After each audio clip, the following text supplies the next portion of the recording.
Okabola maine balé, papa yoko.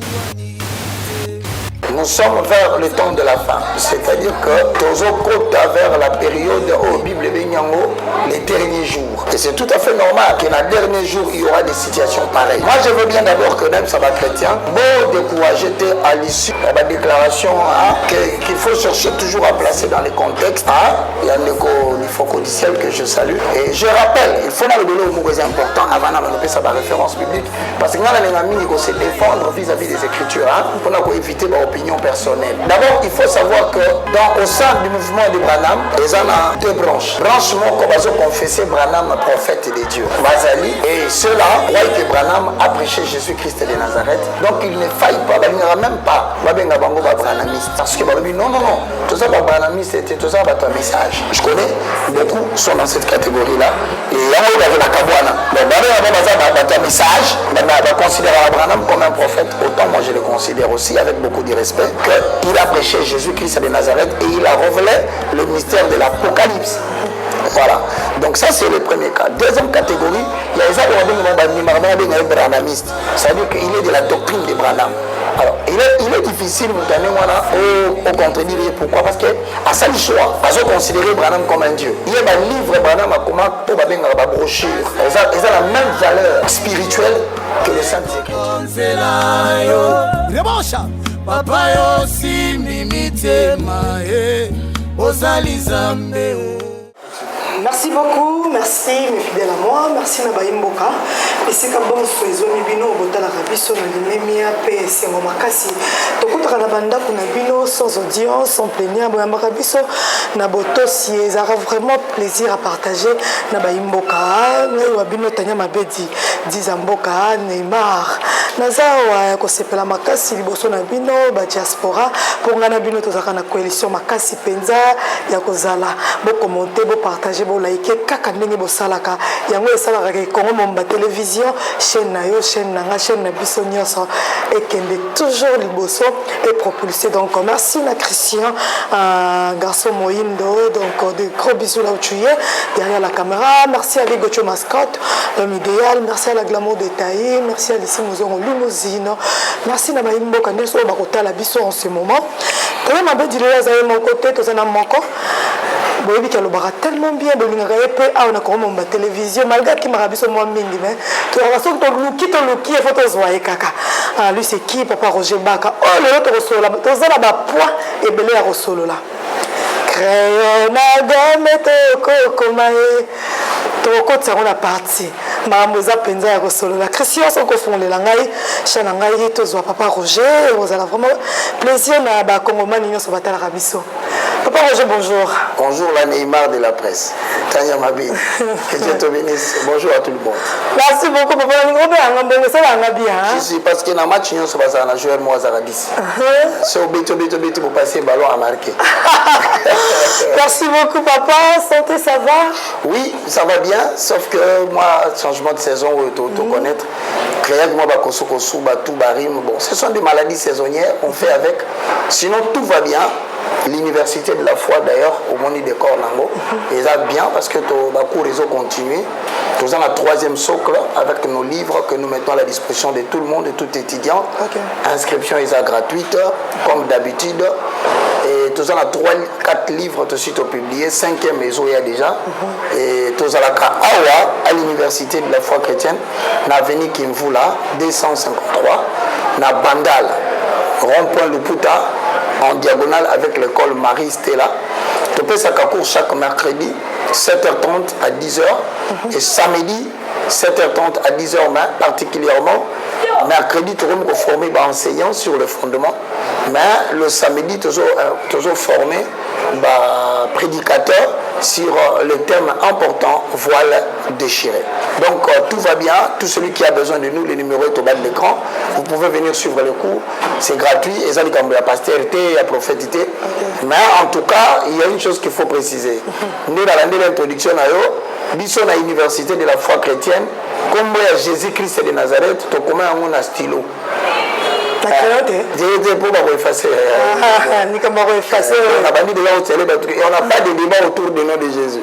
Si vous voulez faire des débats comme un crayon, après effacer la gomme, nous ici, Jésus-Christ de Nazareth, c'est le roi de gloire. Donc on n'a pas de débat à faire là-dessus. Donc d'entrée de jeu, on a passé déjà en botte, on a battu un sur comment Jésus n'a crayon. Moi, c'est pas le crayon. Ceux qui peuvent effacer avec la gomme, puis moi, ils doivent effacer. Exact. Que Dieu vous bénisse. Papa, on a trouvé une banane. Ouais. Tout le monde dit que papa, il faut du ciel, quand il y a une banane. Bon, là, il faut qu'au du ciel, il a une chanson. Je le salue, hein. Bonjour mon très cher frère Lifoko du ciel. Je crois que moi, généralement, c'est difficile. Nous on attend à comme on a un aloubaradikam nae. Parvenir toujours qu'on soit toujours audio na ngai vidéo na ba memilae donc on va baka lobby ya on a dit que ngai na linga kayo mingi et surtout na nzembo o na linga mingi za na mukanda ya Proverbe chapitre 29 le verset 18 au verset 19 quand il n'y a pas de révélation le peuple marche sans frein et heureux s'ils observent la loi. Dans la révélation toi on a deux branches hein tous on a la révélation au sens passif, la révélation au sens actif et j'aime les gens qui chantent le message. Au juste titre, Nalingara Lifoko du ciel, Nalingara Penze, Neko Sylvain Akwala. Sylvain Akwala. Il est pas ça quand Nani, tu es allé trop près de la frontière. Dieu peut se yoki, bah il m'a ramené mon Lifoko du ciel. D'ailleurs, même pas confondre Arabango. C'est un bon chanteur, je salue Sylvain Akwala, que l'Éternel et Dieu te bénisse. Mais puis, l'aspiration, c'est le monde de Dieu. Elle est plus forte que les Écritures. Elle souffle dans la main de l'homme. Maman, et voilà, surtout ça va me Amen, amen, amen. Souffle, souffle. Ah, mon frère, tu m'as dit.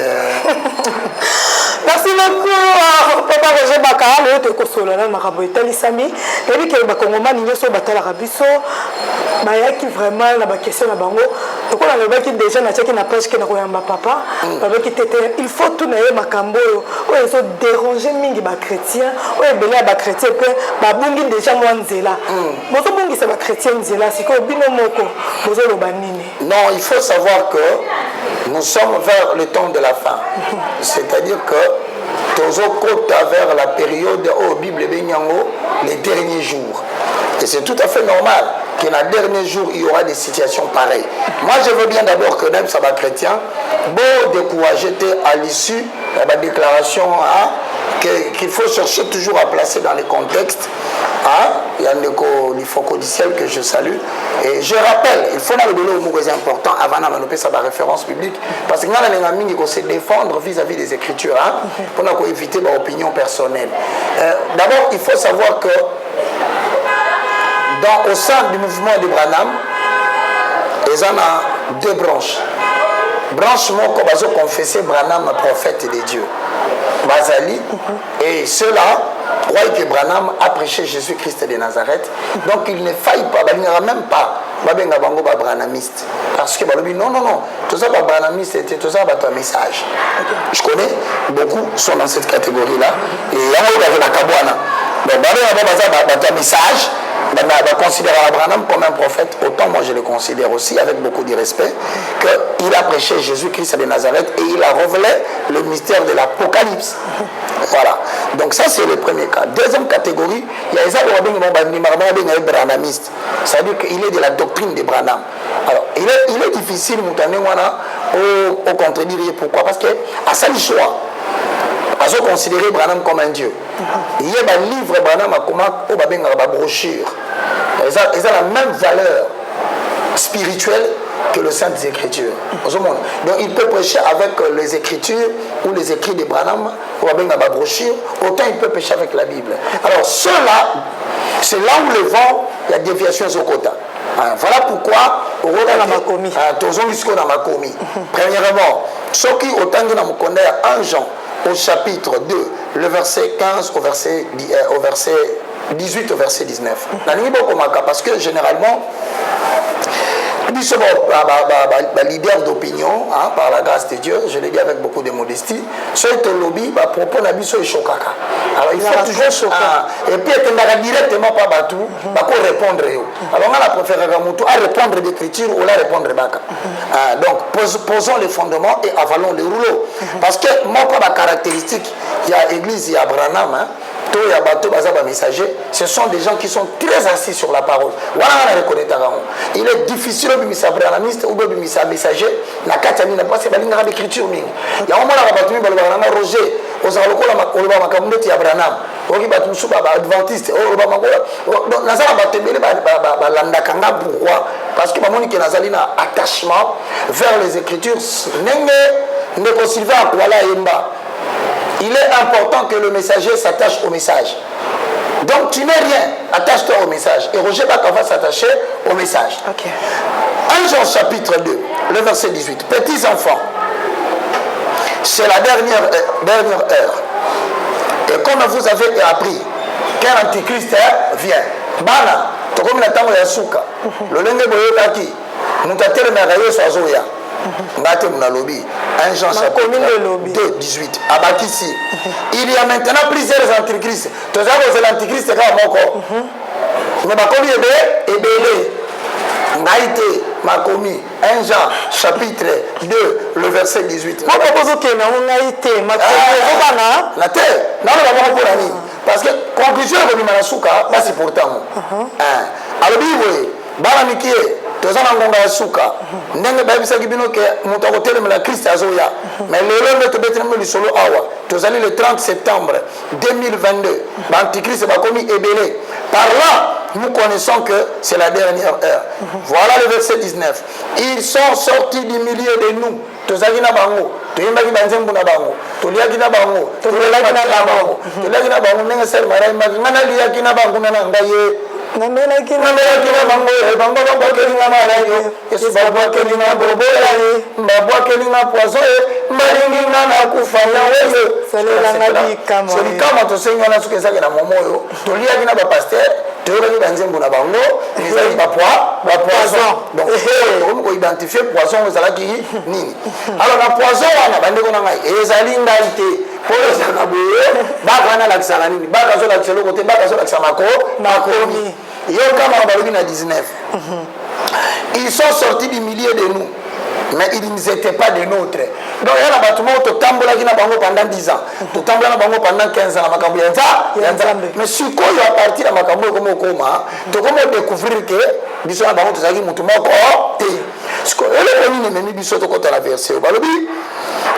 s'ils étaient avec nous, ils seraient demeurés avec nous. Ceux qui bazali na biso mbele bateli kala na biso eloko nini faut tika na biso eza kombo ya Jésus-Christ de Nazareth. To continuer à prêcher le Saint-Esprit, l'évangile éternel et le nom de Jésus-Christ. Si on se comme on remarque yo bandi ko loba makambo suso to yoki wana yoka verset lobi boye verset 19. Ils sont sortis du milieu de nous, mais ils n'étaient pas des nôtres. Car s'ils avaient été des nôtres, ils seraient demeurés avec nous. Mais cela est arrivé afin qu'ils soient manifestés devant tous qu'ils ne sont pas des nôtres. Donc, l'Iloba Oyo, Alobi Oyo, Nzambenda Foseye, Loba Yango, pour Obombami Bandaka, Kala. Si quoi la qui s'abatouana que vous allez gagner mutu ya christianisme, te Bible ne lobi bakate. Cela est arrivé afin que cela soit manifeste devant tous qu'ils n'étaient pas de nôtres. Qu'est-ce qui est arrivé Yom Telu Maloba Yebsama? Papa Roger, lelo likambo yango est choqué penza surtout bana nzambe oyo balingaka nano le frère l'ifoko du ciel oyo bamonaka ye exemplaire oyo bamonaka ye aza tout droit makasi koyoka bapropos na ye alobi mpe bien na message na ye alobi na biso boye akoshoke biso moke ke ye alingaka Branham koleka Jésus-Christ pandimelaka Branham. Tu peux dire quoi sur ça? Eloko wana penza et choqué bato ebele o batalaka biso et choqué bato ebele surtout oyo balingaka papa l'ifoko du ciel. To solango. Bien-aimé dans le Seigneur, alobi ngaite yenda alobi à partir ya maté anaye ke alingaka Branham kolega Jésus-Christ. Yoka sikoyo bien. Awa na mukanda ya makomi tozongeli makomi en accord avec la chanson de Sylvain Akwala. Le messager doit toujours se conformer au message. Et voici ce que dit le message. La Bible dit dans 1 Jean, chapitre 4, le verset 1 à 3. Lisez la parole avec moi au même moment à la maison. Maman tani ya batu bote pembeni. Alubi lo côté. Bible ndezolo ezokoloba. Et le Bible bien aimé, n'ajoutez pas foi à tout esprit. 1 Jean 4 1. Bien aimé, n'ajoutez pas foi à tout esprit. Donc molimo ya molifoko du ciel esprit na wana to telemeli yango pe to boy ko bakisa kondima na likambo wana so muta tuli biso to dit to yem so pourquoi to boy ko bakisa kondima yango pourquoi la so sabatoire à un moment donné bon mona nzamba ko permettre que mutu nyonso azali ko mibomba akobima na poisa pour que ba œuvre ne la que azarale ya biso te ndeko na peut-être ce message va t'arriver ça peut paraître dur mais la Bible dit dans 1 Jean, chapitre 4, le verset 1. Bien aimé, donc Maman Tania, la Neymar de la presse. Oh, frère Roger Baka. Oh, Sylvain Akwala, la Ninake Mingi. Il n'y a pas un message. Au nom de tous ceux qui sont dans le tabernacle, la Saint-Gibino, si vous vous conformez au message, n'ajoutez pas foi à tout esprit, yoka. Mais éprouvez les esprits. Donc, si on dit, esprit, on va bien. Et ça est majuscule parce que le langage de la Bible va comprendre. Esprit est ça esprit est minuscule. Donc on est comme si on et comme esprit na yo esprit na nga esprit a mutunyonso ya ba combien petit et c'est la raison pour laquelle j'insiste. Il y a la différence entre le E majuscule. Ça représente le Saint-Esprit, l'Esprit supérieur. Mais le E minuscule représente ton esprit en accord avec 1 Thessaloniciens, chapitre 5, le verset 23. L'être humain est composé de 3 hommes. L'homme esprit, l'homme âme, l'homme corps. Ce que l'esprit a fait exception de l'Okawa, c'est l'esprit à yo. Donc l'esprit à nga, esprit à l'ifokodi, du ciel. Balobi awa, esprit à l'ifokodi ciel. Balobi, boba qui s'accondima l'esprit à l'ifokodi ciel. Tu vois que c'est nini te? Condiment. Na esprit il y a l'ifokodi ciel te. Mais bon éprouver l'amour. Ok. Bon mais quand on voit mon épreuve. Ok. Si on peut éprouver l'esprit à l'ifokodi ciel il est ni. Tu peux éprouver l'amour par les écrits, par les écritures. Ok. 1 Jean chapitre 4 le verset 2. Yoka. Reconnaissez à ceci l'esprit de Dieu. Botala esprit, et ça la magie, majuscule. C'est-à-dire esprit on a bon tondima, et ça esprit minuscule, minuscule. Parmi lesquels l'esprit de l'ifokodi, c'est le bota à mon a été. On est vraiment déjà à choquer bi, c'est ma commis peut choquer et choquer. Ok. Donc il faut que je te salue, je sais que tu as une grande communauté à Pointe-Noire, ne considère pas ça comme une adversité. Les Écritures vont seulement te choquer, au même titre que toi aussi tu as choqué les enfants de Dieu. Donc nous avons porté parole, nous avons le simple instrument, nous avons dit bonjour. Et ça m'a commis pour, commis problème personnel. Ce n'est pas un problème personnel. Il reconnaissait à ceci l'Esprit de Dieu. Nous avons dit oh azali a limité aza chantre oh azalakana ayembi nzembu ba chantre bazebele na ebite pona niyo yoka bien pona nini yo keka na limité sika ngana okalisate wana ngala lobi azaka moyembi na bate ibiso nyonso na ngai baka soko yetunga na makambo yo balobi seke ko tia soko ndimate éprouver la kisi telemela yango pepesa l'écriture batwa ndimageza lokuta voilà. Reconnaissez à ceci l'Esprit de Dieu. Tout esprit qui se déclare publiquement pour Jésus-Christ venu en chair et de Dieu. Donc, esprit non Jésus-Christ est Seigneur. Jésus-Christ est aussi pas Nzambé. Ok, toke malembe sikoyo. Eza ma commune des choqués. Dans verset 3. Et tout esprit qui ne se déclare pas publiquement pour Jésus ne vient pas de Dieu, c'est de l'antichrist. Donc, molimo nyonso etelemeli kombo ya Yesu. et bon il faut déclarer que Yesu azali nzamba linga ko leka batu nyonso Yesu nda kela mokili ata témoin création so monika mutu abandi esprit wana yeba kaza antichrist siko na ka oyo ezanga ite lifoko du ciel akomi antichrist. Mais est-ce que na liloba na ye wana kondima na ye yango echoke bino makasi ou bien kaka bomoni kaka ke pourquoi seulement lifoko pourquoi koki kaka kozala ye a choqué le peuple de Dieu comme ça? Non, ce qui lifoko du ciel a choqué Bisso, c'est parce qu'il a parlé d'après le monde. Parce que quand tu vas dans le livre de Matthieu, hein, Totanga, pour battre le bateau qui baka à lobby, a choqué Ngaïté, a choqué Nzambé. Parce que dans le livre de Matthieu chapitre 3, le verset 17, Totanga, Matthieu chapitre 3, le verset 17, ça serait quelqu'un d'autre qui aurait dit ça, ça n'aurait pas choqué. Mais l'Ifocodiciel a choqué Nzambé parce qu'il a parlé d'après le monde. Il n'a pas parlé d'après Dieu. Parce que notre langage est langage Nzambé. Et voilà ce que Dieu a dit dans Matthieu chapitre 3, le verset 17. J'adresse ce message à mon bien-aimé. Parce que conséquence nango ezali. On ça par sentiment, tout par parti pris. Non, il n'a pas mal parlé. Mes frères et sœurs dans le Seigneur, on va participer à la sanction et au Bimaraka Makambo. C'est pas moi qui sanctionne, c'est les Écritures. Azal libre ya kolobango po Islam peut ndimara Jésus. Ok, il y a azal libre ya kondimara parce que je le dis, tous les croyants au Balandaka yo na les ministres de la presse, au Balandaka les moindres de tous, l'évangéliste Roger Baka, Balandaka parce que nous avons dit que nous parlons de la part de Jésus-Christ de Nazareth. Au moins, nous avons dit que nous mais yoka, Bible dans Matthieu 3, 17. Et voici, une voix fit entendre des cieux ces paroles. Celui-ci est mon fils bien-aimé en qui je plaçais toute mon affection. Vous l'avez bien. Oyo, wana Yesu azobimana maya Juda. Bible le dit colère fongwama.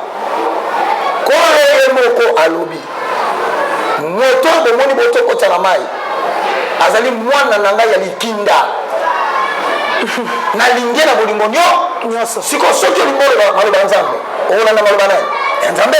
Tu vas parler d'après Dieu. Parce que si tu parles d'après Dieu, tu confesses que notre amour, tu aimeras le Seigneur ton Dieu de toute ton âme, de toute ta force et de tout ton cœur.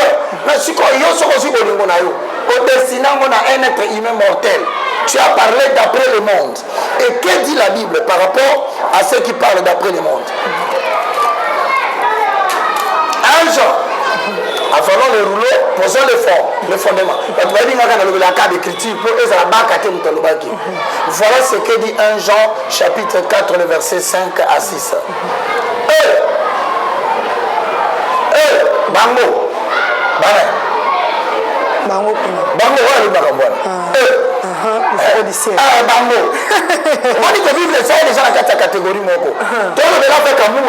Jusqu'à présent, nous avons considéré qu'il a branché et qu'il a encore la possibilité de remettre la dignité qu'il doit au nom de Jésus, l'amour total qu'il doit au nom de Jésus qui est mort pour nous à la croix, car Branham ne l'a pas fait.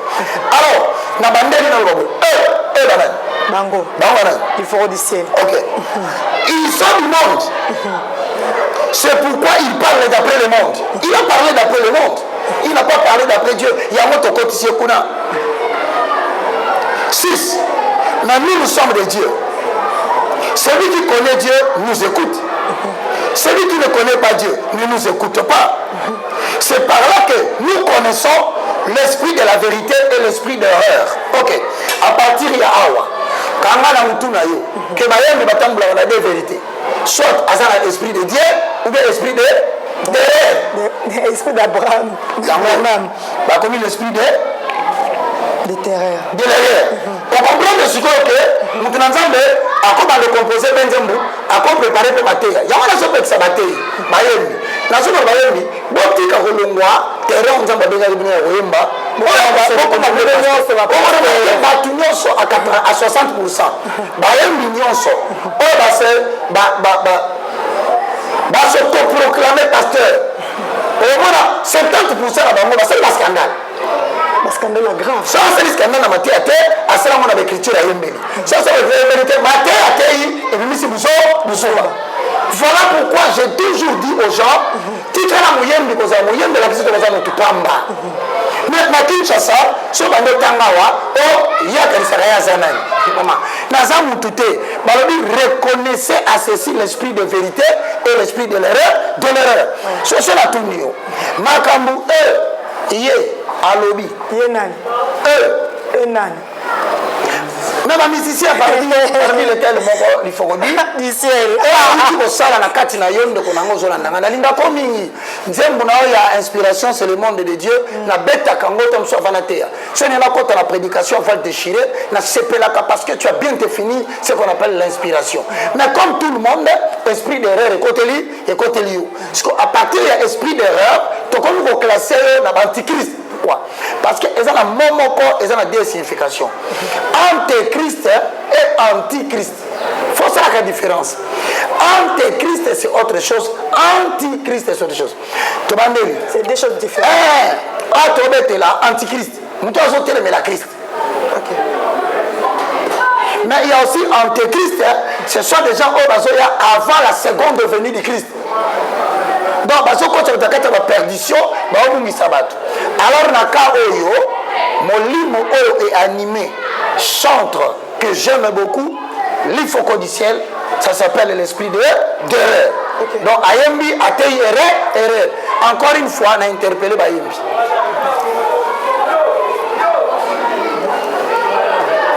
On a interpellé Ayembi. Zongra Oye.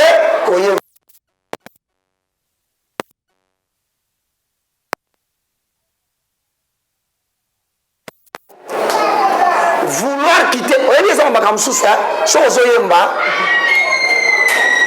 et toucher bateau.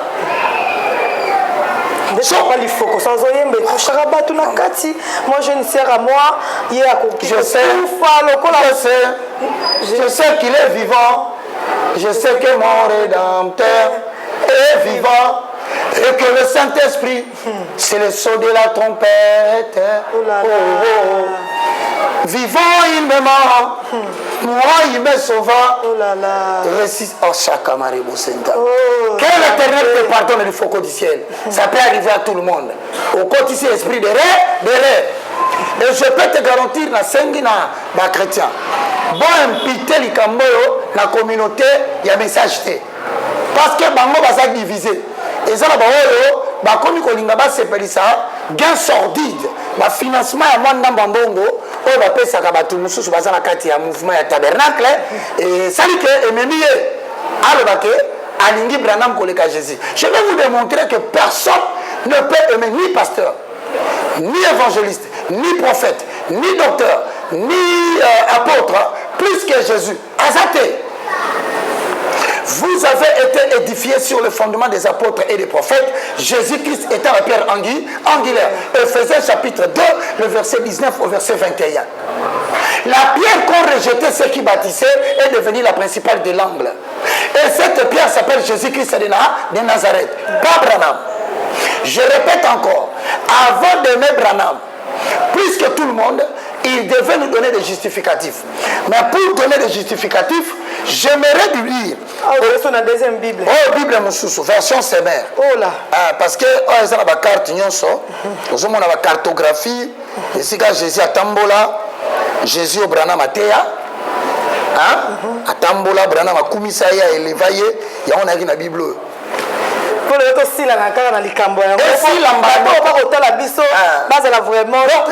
veux que le débat est ici là. Je vais te dire pourquoi, puisque les chrétiens, il faut que Jésus, et puis pour l'ingotosa en vérité, c'est incomparable. Branham a poussé la terre. Ok. Si vous avez la poste là, il faut faire très attention. Parce qu'à l'objet, à faire un pierre d'achoppement. Pierre d'achoppement, et là, ici, à bêtise qu'on dit, on a besoin de Libakou. Le coup de bêtise Libakou, il faut toujours glisser dans ma commis.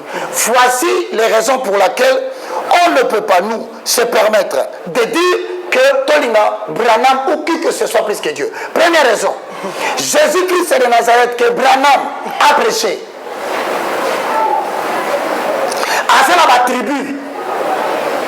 Oh, ça dit incomparable à quelqu'un. Le premier, c'est que Jésus-Christ de Nazareth, il a en lui la plénitude de Dieu que Branham n'a pas. De un. De un. Ok. La plénitude ya Nzambe na kati na ye. Branham azana yango te. Mutatuninga na ndako. Makambozo bane uti wapi. Ce n'est pas moi qui vous choque, c'est la parole de Dieu. Colossiens chapitre 2 le verset 9. Je paraphrase. En Jésus-Christ habita corporellement toute la plénitude de la divinité. En Jésus-Christ, pas en Branham. Habita corporellement toute la plénitude de la divinité. Quand on est Branham pour le cas Jésus, il faut la carte dans Branham, tout le monde a plénitude de la divinité. Bon, Zambé, Mobimbetiki, Dikolo, et là, Tinjo, deux. Branham, pour ton dibaye, ton lingay, pour le cas Jésus, il doit participer à la création. Tant que Kireba et Bandaka. Est-ce que Branham a Zalaki? T. Azalaki, c'est moi création. T. Jean chapitre 1 verset 3. Au commencement était la parole. Et la parole était Dieu. La parole était avec Dieu. Et toutes choses ont été faites par elle. Cette parole a vécu parmi les hommes, pleine de sagesse et de grâce. Mais les hommes ne l'ont pas reçue. Jésus-Christ de Nazareth, Emmanuel. C'est la parole faite chair. Donc, en accord avec Jean 1,3, Colossiens 1,16, vous pouvez le découvrir dans Hébreu 1 à 2.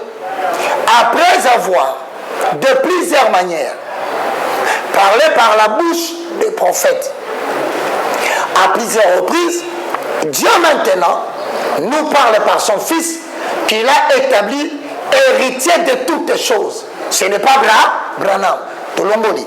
Troisième assertion, pour le moment, celui qui s'appelle Jésus-Christ de Nazareth, c'est celui qui incarne toute la gloire de Dieu. Branham n'incarne pas la gloire de Dieu. Jean chapitre 1, le verset 14, Hébreu chapitre 1, 3. La Bible dit qu'il a placé héritier de toutes choses. Branham n'est pas héritier de toutes choses. Quatrième élément. Celui qui soutient la création. Pour il faut soutenir la création.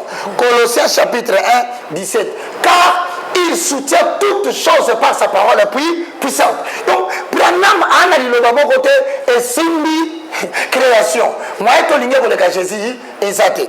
Nakiti.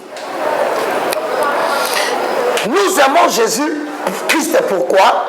Parce qu'il est omniscient. Il connaît tout, de toute éternité. Les campagnes comme la Tania, en octobre, Jésus a hier, son bon délit de l'eau, Jésus a en décembre. Nous préparons à RDC, net micro mi pepezoya, je profite pour annoncer, soyez prêts en RDC, le vent va souffler, va en comme service en mars 2023, et aussi le 30, mais avec un scandale grave. Restons en prière pour veiller sur la RDC car le vent va souffler. Au moins, le roi Tomoni Moupepe a annoncé, Tolobi que Jésus Tolinga Kaye plus que tout, parce qu'il est omniscient. Matthieu chapitre 28, le verset 20. Tolingaka Jésus, Koleka, Branham, parce qu'il est omnipotent, c'est-à-dire il est le tout-puissant. Or, Branham,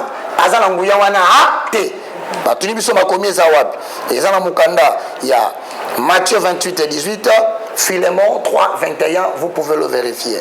On aime Jésus plus que tout le monde parce que Jésus-Christ pardonne le péché du peuple. Mais Branham ne peut pardonner le péché de personne, même pas ses propres péchés. Que celui qui veut me dire le contraire, qu'il me montre où c'est écrit, Branham commence à pardonner le péché. Cela est écrit dans le livre de Marc, chapitre 2, le verset 5, Luc, chapitre 7, le verset 48. Je descends. Pour qu'on aime Branham plus que Jésus, il faut que Branham reçoive l'adoration des anges. Oh, Branham n'a pas reçu l'adoration des anges. Hébreux chapitre 1, le verset 6, c'est Jésus-Christ de Nazareth qui a reçu l'adoration des anges. Nakiti, n'a aussi dit ça. Pour que nous puissions aimer Branham, il faut que Branham soit l'objet de notre croyance. Il faut que nous puissions croire en lui comme nous croyons en Dieu. Or, Jean chapitre 14, le verset 1, Bible la qui dit croire qu'à mutu moko. Zambé moko. Comme on a Jésus-Christ de Nazareth. Mais ce qui est arrivé à l'Ifocodiciel, ce n'est pas la première fois. Et ça, parce qu'on a nous permettre de photo nous recadrer. Parce que YouTube, Nabino, dans les réseaux sociaux, et ben dit qu'on répandre mensonges à une grande vitesse. Si on te dit que Kangamunoko, Batebele, Bakoriske, Balanda Kabame, parce qu'il croit en lui en tant que messager de Dieu, chantre de l'éternel, Bakoriske, va imiter Makamunaye, Balanda Yango. Yango, to telemena motoboy. Grâce, grâce. Bima na makambo wana. Yom to ka banze mune. Soki moi ezali, to cela est topesi un petit moment donné à se repentir, à le balabiso que à reconnaître que l'esprit d'erreur est l'attaqué et que d'ailleurs, je te confirme, bah tu as propre communauté naïe. Bah telemi ba sépélité.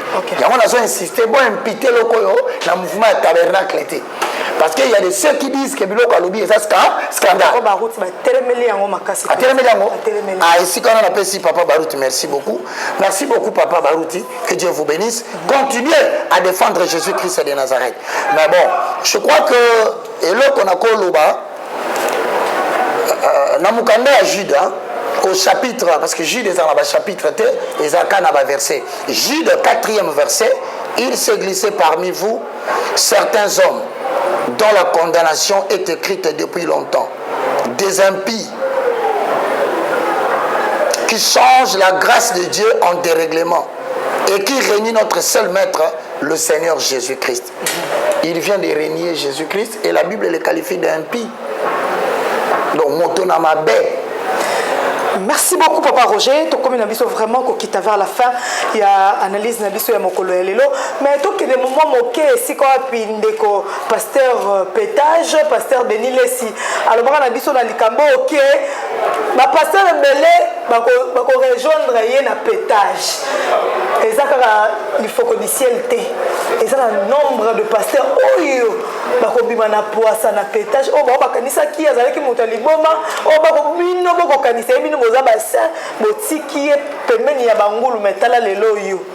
Il faut qu'on dise au bat Bamonaka, papa il faut que Bamonaka est ange, Batubele, Bamonaka est ça, Metala Maramboya Koloba. Topé ça, Denis Lessi, le prophète Pétage, raison comment?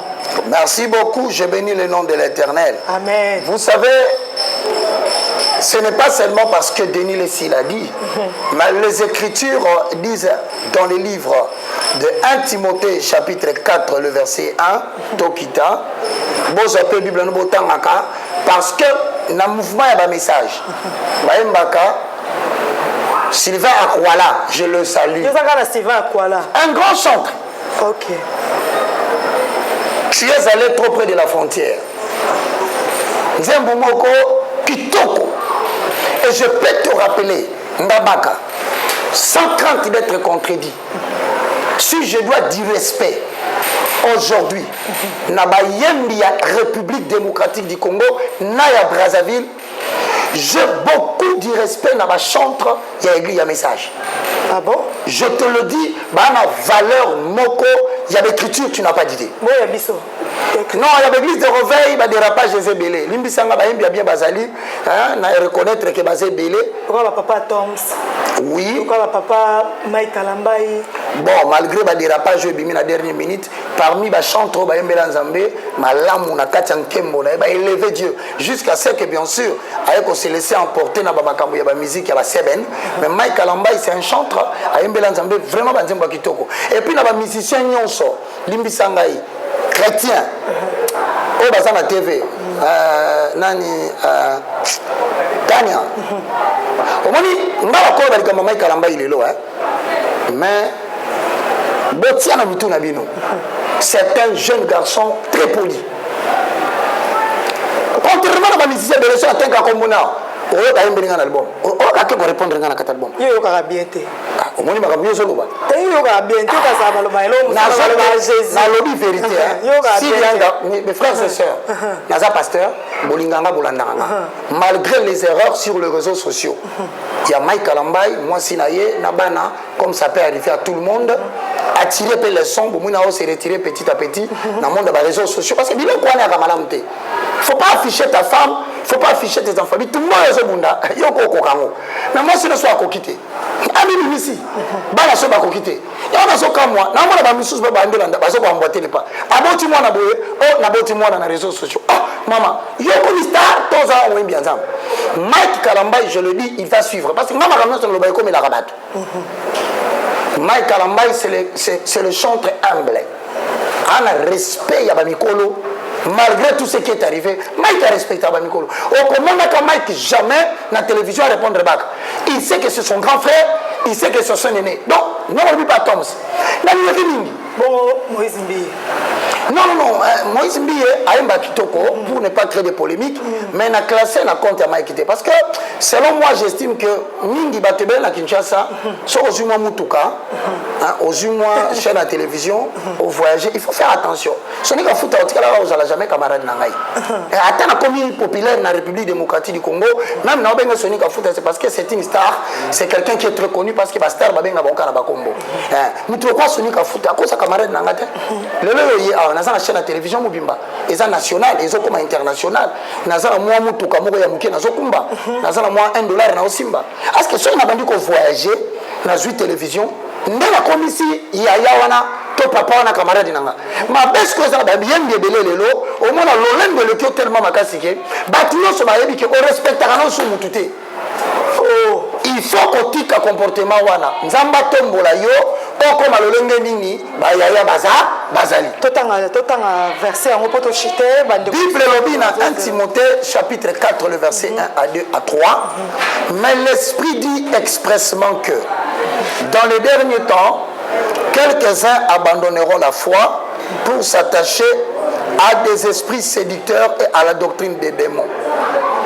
Bible sur le besoin d'alité, et ça peut Denis les cités que je salue, et ça Nathan Masuka, Moli mon ensemble, esprit au baoba awa, et ça un majuscule, donc on parle du Saint-Esprit, azoloba expressement que vers le temps de la fin, ba mingi ba kotika boyambia solo, ba kokanga na ba esprit ya séduction, na ba doctrine ya démon. Par hypocrisie de faux docteurs, hypocrisie à bas. Faux docteur. Donc, ça va être un cas enseignement. Par exemple, un de Gonabiso, ailleurs, Abimisi, vraie valeur, peut-être qu'il disait qu'il aimait Jésus-Christ de Nazareth, mais la Bible dit c'est l'hypocrisie de faux docteur, parce que c'est un enseignant de la parole. Mais l'hypocrisie de la qui c'est le loque, Jésus. C'est un faux docteur. Mais avant, on a dit que la prédication n'a pas été muto a kolinga Branham kolega Jésus aza lokola bête. Donc, comme contradictoire. Donc, comme contradictoire, or l'évangile est absolu. Quand Jésus-Christ est Seigneur. Surtout comme il a 2027, Jésus-Christ n'est pas Seigneur, il est devenu. Ainsi, le mouvement sectaire, ils ont financé parmi lesquels les grands mouvements qu'on appelle cabale juive. Attention, il y a deux types de cabale. Il y a la cabale juive et la cabale chrétienne. Et ça, le mouvement sont serviteurs de Dieu, ils ont payé 100 000 $, 200 000 $, mais à côté de ça, hypocrisie des faux docteurs, Bible ici, car tout ce que Dieu a créé est bon. Non, combien tabaté? Combien tabaté? Combien misunité? Combien misunité? Tout ce que Dieu a créé est bon, pourvu qu'on puisse l'obtenir avec action de grâce. Ce que nous avons fait, il y a un compte, il y a évangile et enseignement. Il y a un compte, il y a nutritionniste et diététicien. Nous avons l'identité, il y a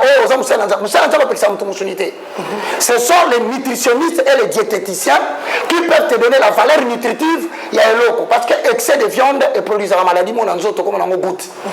La Bible était. Il y a un pasteur diététicien, un prédicateur nutritionniste, un pasteur Koumou Kanga. On va assez bien, tellement tenté, comme un pasteur en même temps, Kumukanga. Au Royaume, il y a la concurrence, non, un docteur, parce qu'il est en même temps serviteur de Dieu, en même temps diététicien. Donc, tout le Kabilo, il y a que distraire Batouana, nous sommes à la fin des temps. Ceux qui ont l'anda qui m'ont dit moyo, la scène n'a pas l'ifoko du ciel, que je respecte et que j'aime. Mais tout l'imbisaye quand même, tout l'imbisaye na onyo so abet siba nzambe libaku. Bon, ngai pona le bateau l'imbisaye n'a préféré ezalangaite.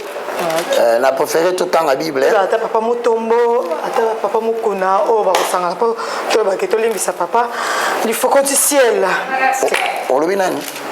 Papa mutombo, papa mukuna, ba mikolo. Pourquoi vous allez moi na ba mikolo ba kosangana pona koluka te maman pardon content nos bébés ici ba mukuna ba mutombo ce sont des aînés de la foi mais ils ont un rôle na bangote bazana exclusivité to luka papa kelani to ko luka mutute to luka bible OK parce que ce qui est 1 Samuel chapitre 3 le verset 1 Élie qui n'avait que 17 ans Samuel qui était enfant na kati ya tabernacle nzambe azako mona clair pendant que Élie le sacrificateur a mon habileté.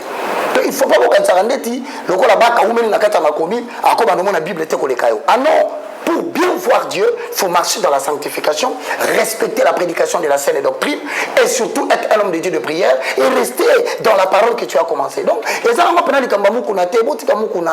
tranquille, les gens qui je le respecte beaucoup l'apôtre, et ça déjà et si l'Inzamba va préparer génération même le pasteur Moutombo le sait, c'est pas moi qui le dis, qui doit former une autre génération. Même le pasteur Sonic Afuta le sait. Déjà bien ajoto komi toi sous na posa to prouver bato le côté mutu na mutu a préparer génération ko bimana simana ye oyo ba ko juger en fonction ya mutu bimisi. Merci beaucoup. Merci cité maman nangai. Réponse on va toper ça Yasuka pour nous katala Neymar de la presse. Na kata bandinga mususu fe bandeko. OK, prenez des Thessaloniciens avec tout le respect. Est-ce que m'a bien mukona? Na m'a bien passé mutombo. Yom to za songi songi. OK, so ka parti o. Pasteur la baka a manqué. Vraiment, vino mobimba. Oko kolate ka ba makambo ko tonga ka bato ta ba conflit entre ba. Ba bino na kotonga ba pasteur. Ba passer ba tonga. Surtout ba jeune gens ba vieux. Ndeti mikolo na ba ka en bref. Tant on passait voici l'homme babé bani na mukuna. Je connais un jeune homme à l'équipe de la télévision abano finga mukuna. Ba tingi pas voici l'homme te. On même ça dans besoin panzana. Ah le pasteur nani oyo. Bomba. Nani oyo. Yewana. Hayi mo pasteur Mogisho. Baraka. Pardon hein. Yewana te. Biso ka nani atika buzoma zo salier. Te mususu. Mususu. Ngao biso Congo libanda. Ah OK. Au moins et comme le soka va passer ba oswana, ba jeune moko qui manque à faire, aliki na TV abano finga passer mukuna. Tant ma si so finga akamati vidéo wana. Ayo la ça facile homme. Ayo bi c'est vieux. Ntikana qui paye on peut ça quelque chose. On dit qu'il y a des gens qui entretiennent des conflits entre les hommes de Dieu. Faut dire qu'un comportement on a beaucoup là. C'est pourquoi comme ça qu'on avancer dans le comportement boy. Biloko on a fait ici là, il y a ba songi songi na yeba na makomi 2 Thessaloniciens c'est qui hein? Le verset 3 11 à 14 to conclure.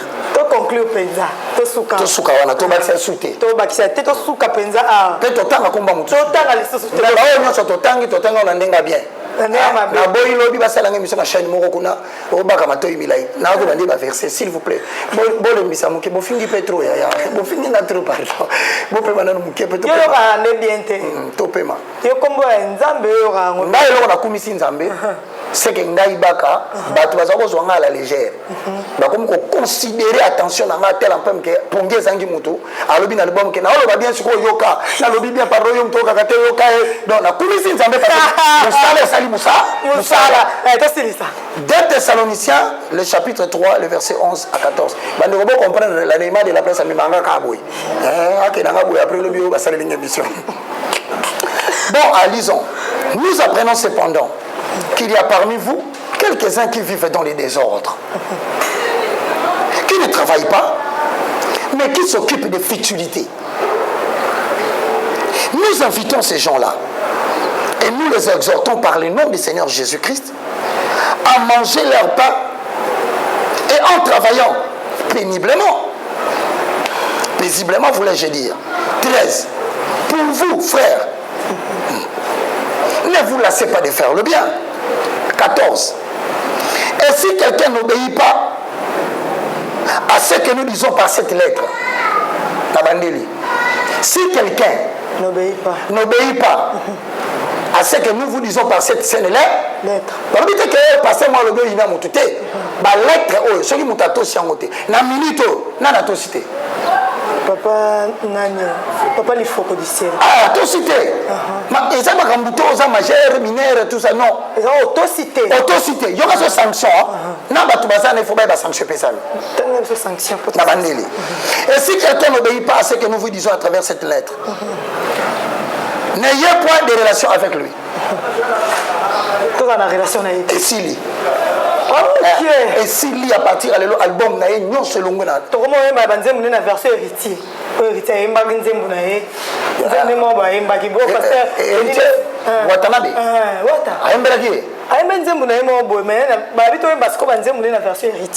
Ah, héritier Watanabe. Malela. Mais c'est bien ça sur Mbelaki. Mais il n'y a pas quoi y parce qu'il y a dans la psaume 150 verset 6 que tout ce qui respire l'eau l'éternel. Donc autant la malam kutu na yeba nzembe lita mbaki na nzembe ya ser moko pa mbaki so sa payen na ko mbape na sima. Mais yo kana ba sanction na ye. Yo faut le ba on lingala. N'ayez pas de relation avec lui. Bon, ça a une relation à été. Pourquoi? Afin qu'il éprouve de la honte. Faut tout ça tout qu'il faut pas le cassoni. Abiyo na balabala. Oh, azongi. Oh. Ameto ça la bombe wembe. Oh. Yete azongi. Ameki ono bandeko na ngai babengi singa na kichaka. Oh. Ayokiso. Muyembi nyoso atosa ka Bible te sor na ye photo boya ko sa la ye. Oye pena na grand hôtel omoni ya telemi wana. Oh. Baka ke o pese mbote ndetinga.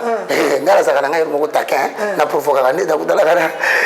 Bola wele kebere ateli bazo tala ga bola wele kebere te yo ngota ko mono tanga te ah Michel Bakenda ah non na boy na ngai na boy atali nga bonga bela tali na boy so ngate wow et non to soni et photo comme na période fanatisme longwa Bible lo na linga mazela papa Michel mbape na linga kango na linga kama makasi mais tanga sa kerer to wololi fo ayo ka soni ko ba ko ka soni na mbasa la mo mata ka yo on s'apprend la Bakenda nga tant comme bonauté papa Bakenda je l'aime beaucoup. Merci, moi aussi je t'aime. Même pas plus que Jésus. Voilà pourquoi on a sauté les mélos par rapport à Jésus. Hein? Pourquoi c'est ça? Et n'ayez pas de relation avec lui, afin qu'il éprouve de la honte. Mais il y a qu'au verset 15. Ne les regardez pas comme un aîné, un ennemi. Okay. Mais avertissez-les comme un frère. Ok, merci beaucoup. À partir de Awa, nous sommes montés Mamalamu. Vous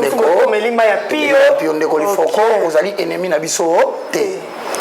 Bana na nzambe bozo lifoko lokola ennemi te na mikolo yo mutu sasa ko beta album na ye a stopper mutu sasa ko yemba nzembo na ye a stopper mutu sasa ko somba album na ye a stopper ko buka na nute tikela ngata 3 mois totala tant soit ko zonga asenga pardon parce ya ko mamingi na crayon so yere passer maman Jésus achemba la mort azande ko na biso seulement tous considérer Bible ndenge lobito to sa Bible ce n'est pas notre ennemi nous te regardons comme un frère merci beaucoup to comme na sala suka ya likambo yango ya mokolo ya lelo na yebi ke ba kongomani nyoso o botali biso bo sepeli penza to lobi kaka mais to tangi mingi makomi loko eza na biso lelo ezaki kaka makomi ngana yaki kaka makomi tozongisa papa na makomi loko ape papa ayokaka bien te tozongisi nyoso kaka na makomi nyoso ezongi na makomi ezongi na l'ordre donc merci beaucoup papa Roger Baka mitune ezaki ba kesi ezaki ya biso ba réponse ezaki ya yo zongisi biso penza na likambo yango et c'est biso bien créé na gomme to kokoma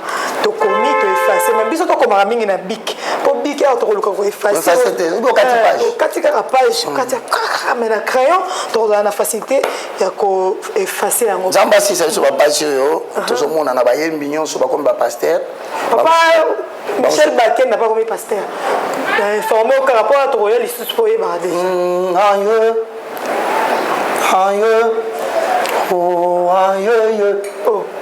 mokolo nini beka ekokwea na miso ya Kongo akoza Tatiana Cruz version yembele ata yemba kitoko toyemba ngona mokolo nini beka ekokwea na miso ya yo itondo ya ngore kolunga mokolo nini ye mokolo aveugle oya monaki bato lokola banjete ya yo salelanga na mona malamu version eza kitoko eza kitoko On s'appelle quoi? Katiana Cruz. Que Dieu te bénisse. Mes condoléances. C'est Azaka respect.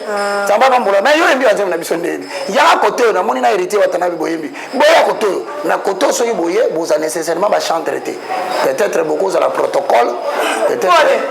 Bon, mais elo comme ça na bino na bayembi, bozaka soko tiki mukili, faut ko maka star pe pour autant nzambe. Et ça ka bongo ta.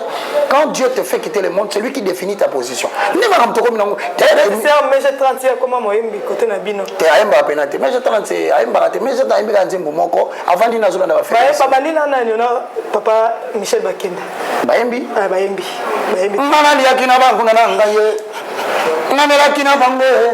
Mama baba kelinga ma radio. Subabwa kelinga bobole. Batelinga nde pozoe. Balingi ma kufaya he. Oh merci beaucoup de comme les souka. Ceux qui ne savent pas ma télévision, tu écoutes Nimbala Sima. Allez, bye bye. Bye. Okabola maine balé, papa yo. Nous sommes vers le temps de la fin, c'est-à-dire que Tozo compte vers la période où la Bible est les derniers jours. Et c'est tout à fait normal que dans les derniers jours, il y aura des situations pareilles. Moi, je veux bien d'abord que même ça va chrétien, bon décourager à l'issue de la déclaration qu'il faut chercher toujours à placer dans les contextes. Il y a il faut qu'on dise que je salue. Et je rappelle, il faut dans le boulot où c'est important avant de faire sa référence biblique. Parce que nous avons se défendre vis-à-vis des Écritures. Pour éviter l'opinion personnelle. D'abord, il faut savoir que au sein du mouvement de Branham, il y a deux branches. Branche qui confesser Branham prophète de Dieu. Bazali. Et ceux-là croient que Branham a prêché Jésus-Christ de Nazareth. Donc il ne faille pas, il n'y aura même pas Branhamiste. Parce que non, tout ça pas Branhamiste, tout ça pas un message. Je connais beaucoup sont dans cette catégorie-là. Et il y a la Kabwana. Donc un message, on considère Branham comme un prophète. Autant moi je le considère aussi avec beaucoup de respect qu'il a prêché Jésus-Christ de Nazareth et il a révélé le mystère de l'Apocalypse. Voilà. Donc ça c'est le premier cas. Deuxième catégorie, il y a les branhamistes. C'est-à-dire qu'il est de la doctrine de Branham. Alors, il est difficile de contredire. Pourquoi? Parce qu'à ça, choix, à considérer Branham comme un dieu. Il y a un livre Branham comment pour la brochure. Ils ont la même valeur spirituelle que les saintes écritures. Papa yo simbi mitema ozali zambe.